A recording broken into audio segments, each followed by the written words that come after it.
ഇവിടെ കലൂർ ഒരു ബസ് കേട്ടൊരു പയ്യൻ ബസ് കയറിയിട്ടുണ്ടായിരുന്നു. അപ്പോൾ അവൻ്റെ പിറത്തൂടാണ് ബസ് കയറി.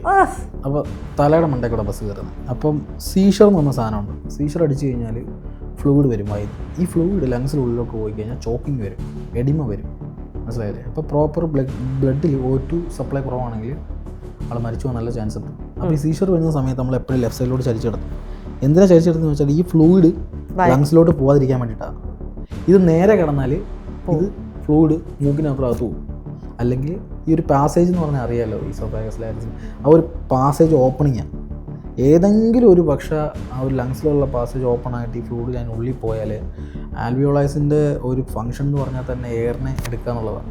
അവിടെ ഫ്ലൂയിഡ് നിറഞ്ഞു കഴിഞ്ഞാൽ അവിടെ ഒരു മെക്കാനിസം നടക്കില്ല. അങ്ങനെ നടക്കാതിരുന്ന് കഴിഞ്ഞാൽ ആൾക്ക് ചോക്കിങ് വരും, പെട്ടെന്ന് ശ്വാസം കിട്ടാത്ത അവസ്ഥ. അത് കഴിഞ്ഞാൽ പിന്നെ എഡിമയാവും, പിന്നെ ആൾ മരിച്ചു പോകും. ബ്ലഡിൽ ഓക്സിജൻ ലെവൽ കുറഞ്ഞിട്ട് ആൾ മരിച്ചു പോകാൻ ചാൻസ് ഉണ്ട്. അതുകൊണ്ടാണ് പറയുന്നത് സീഷർ വന്നു കഴിഞ്ഞാൽ ആളെ എപ്പോഴും ഇങ്ങോട്ട് ചടിച്ചെടുത്തത്.